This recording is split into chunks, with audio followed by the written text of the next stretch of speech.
the Lawn Gnome is here, and I have been tagged off the record this time. Yes, last week was The Boy Who Lives birthday week. Of course, I'm talking about the great Harry Potter.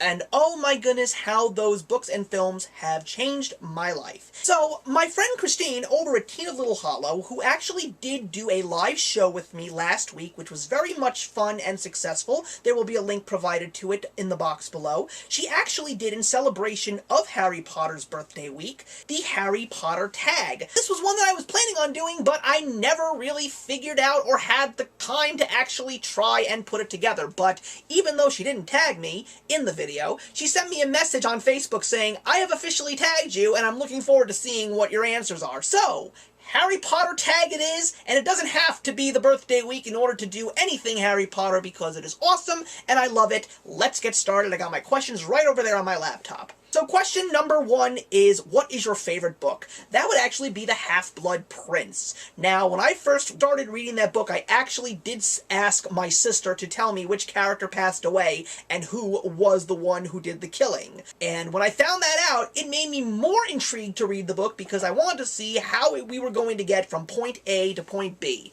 But more importantly, I really loved the fact that it was a lot more toned down and lighthearted than the last 2 books, because those books were very long and very, very dark, so it was nice to see a little bit of a teen romance and comedy show up after 2 very big books of very dark subjects. The second question is, what is your favorite movie? And that would be Harry Potter and the Deathly Hallows Part 1. I don't know why there are people out there that call it a filler. I don't know how anyone could be bored with this movie. It's got the best character development, it's got the best acting that you saw from Daniel Radcliffe, Rupert Grint, and Emma Watson. You are on the edge of your seat from beginning to end, and it really does make the final installment of the film series that much more enjoyable because of all of the events that do build up to the big battle at Hogwarts. Number 3 is, what is your least favorite book? That would be Harry Potter and the Goblet of Fire. The reason why is because of the fact that it is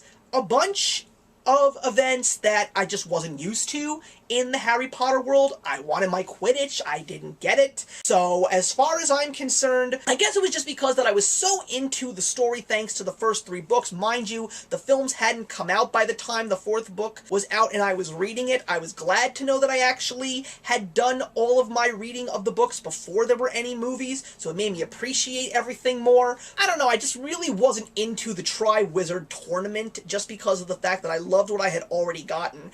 And I'm surprised that this question is not in the series of questions, so I'm going to make that number 4. What's your least favorite movie? That would be Harry Potter and the Prisoner of Azkaban. Now, I'm liking it a lot more than I did when I first saw it, but the things that I really don't like is the fact that all the other supporting characters, like Hermione and Ron, seem to be so much more in the background, and the whole movie just focuses on Harry and him trying to hunt down Sirius Black, as well as his relationship with Professor Lupin. It just seems to me that everyone else in that story is completely taken out of the way and doesn't really seem relevant anymore. Thank goodness in the Goblet of Fire they became relevant again, and the rest is history. And I also just didn't like the fact that the whole story was out of sync compared to what it was in the book. We didn't even get the Quidditch Cup. I wanted to see that so badly. And Sean Biggerstaff, who played Oliver Wood in the first 2 films, that was supposed to be his moment, and it was gone. I would have been more happy with an additional 15 to 20 minutes of film just so we could get that in there, because it's such a great part of the book. Question number 5 is, what are the parts of the books and movies that made you cry? Well, in the books, it is definitely Dobby's death, and I'm hoping that none of you are expecting spoilers here, because if you haven't read the Harry Potter books or have not seen the Harry Potter movies, why in God's name are you watching this? Please just go away and go back to the rock that you crawled out from. Dobby's death was just something that I didn't expect. I like to call Harry Potter and the Deathly Hallows by its other name, which is Harry Potter and the Endless Body Count, but my goodness, the drama that is involved when Dobby leaves is just so hurtful. Like, I really teared up, and I just couldn't believe that he ended up suffering the way that he did.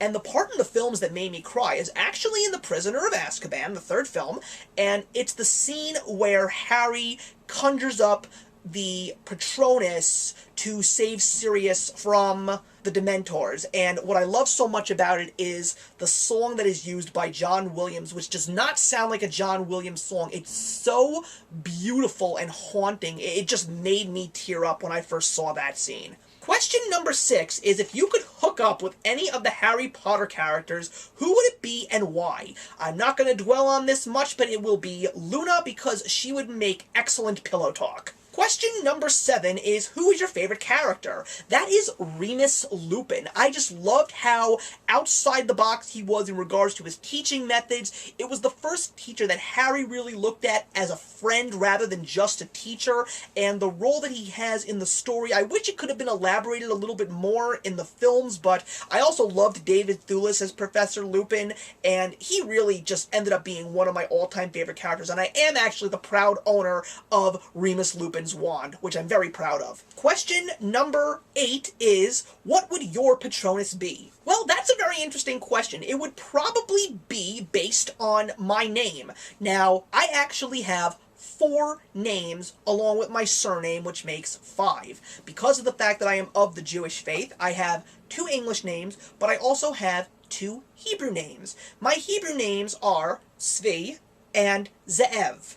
Those words are translated into English as Svi, meaning deer, and Ze'ev, meaning wolf. 2 animals, so that makes perfect sense for a Patronus. So since my first name means deer in English, so I have a feeling that that is going to be my Patronus, and it definitely fits my personality. I am fast, I am quiet, and sometimes I just love to go off the grid. But when you actually do find a deer crossing sign, believe me, if I'm there, I will definitely make my presence known. But I promise I will not total your car. Question number 9 is, if you were able to have the Resurrection Stone, the Invisibility Cloak, or the Elder Wand, which one would you want?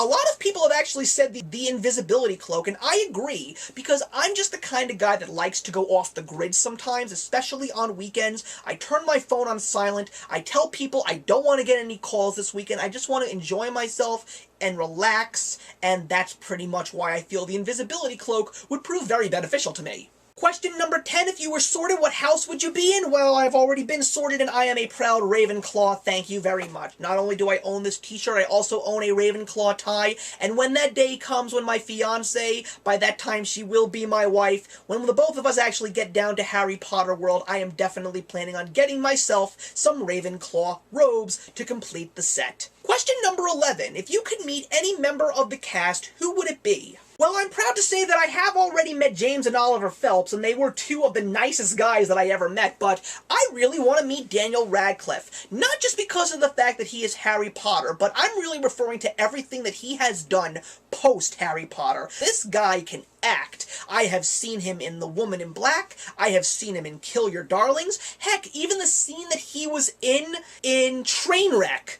Even though it wasn't meant to be serious, I loved seeing him in that movie. I also loved him in Horns. So there's so much that he has done outside of Harry Potter that is definitely admirable, and don't get me started on things that he has done on shows like Inside the Actors Studio and The Tonight Show with Jimmy Fallon. The guy's awesome, that's all. And I think that he just seems to be someone that I would love to just pick his brain or just have a beer with, you know? Question number 12, have you played any of the video games? Nope. Question number 13, if you were on the Quidditch team, what position would you play? I would play a keeper. I've always been fascinated with catchers in baseball and goalies in hockey, so it's only proper that I end up being a keeper, because it's the same method, and I think that I would be, because I'm very swift, and I've got very hot hands when it comes to stopping things, especially since I've played a lot of knock hockey. I'm pretty good at that too. So I feel that a keeper would definitely be something that I would excel at if I were to actually join a Quidditch team. Question number 14 is, were you happy with the ending? Very much so. And I'm so upset about the fact that people just pitch a stink because of it. You know, you're the fans. You asked J.K. Rowling for a happy ending, and you got the happy ending. What is the problem with you? It was not as happy as you thought it would be? You didn't want it to be happy? I'm sorry, but if that's the way you're going to be, you're going to have a very, very rough life. It was a great way to end it. You don't have to continue the story. It was just nice to see see Harry Potter and his friends be happy after everything that they had to go through in their 7 years at Hogwarts. And the final question, which is question number 15, how much does Harry Potter mean to you? It means a lot to me. I was really not into reading. Of course I read for school, but every single time I tried to read, whether it was a Michael Crichton novel, or a John Grisham novel, or a Stephen King novel, I just didn't see myself finishing a book and wanting to get another one off the shelf and read it. When Harry Potter came out, I was reading like I never read for pleasure before. I finished Order of the Phoenix in 2 weeks. I finished The Half-Blood Prince in a week. I finished The Deathly Hallows in a day.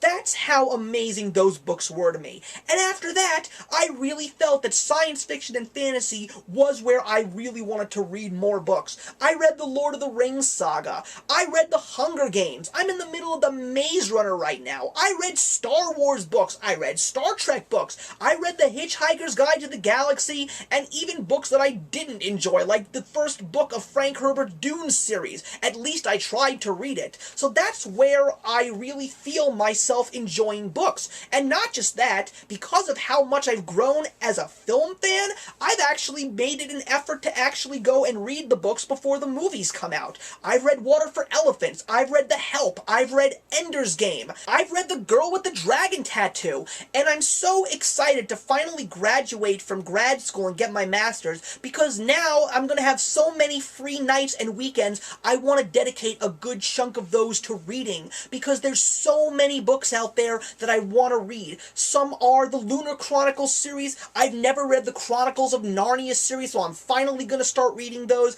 And of course, I'm so excited to finally crack into Star Wars by Shakespeare. I'm going to have so much fun with those. And that also includes graphic novels, by the way. I've read the whole Scott Pilgrim series by Brian O'Malley, and I've also read Watchmen, and I definitely plan to read more graphic novels in the future alongside regular novels. So that's it, guys. That's the Harry Potter tag. I had a lot of fun putting this together, and thank you very much, Christine from TeenofLittleHollow, for tagging me. There will be a link provided to her tag and her channel in the box below. But now it is time to tag some people, and I'm going to be tagging a few fan favorites from my channel, as well as some people who definitely deserve a tag because they haven't been tagged by me. So I am going to tag the lovely Sara Ella. I'm going to tag Sparks Reading. I'm very surprised she hasn't done this yet. Miss Lynn's Vlog. Cinema Darling, she said she really wants to do this tag, so I'm very excited to see your answers, Francesca. Bookworm Jess, Andrea Heckler, she's done the Tolkien tag, but she hasn't done this one. Neither has Sam from Novels and Nonsense. So you two ladies, I'm very excited to see what you have to say about the Harry Potter tag. And to tap it all off, a new person who is definitely awesome. There will be a link to her channel as well. Her name is Katie, and she comes from the show Must Be Magic. And I swear to God, all of you Big Bang Theory fans will just love to watch her because she sounds like Bernadette. And she has actually taken that as a compliment. Thank goodness. So thank you very much for watching, everybody. I am the Lawn Gnome, and I'll see you in a new tag video soon. Actions speak louder than words.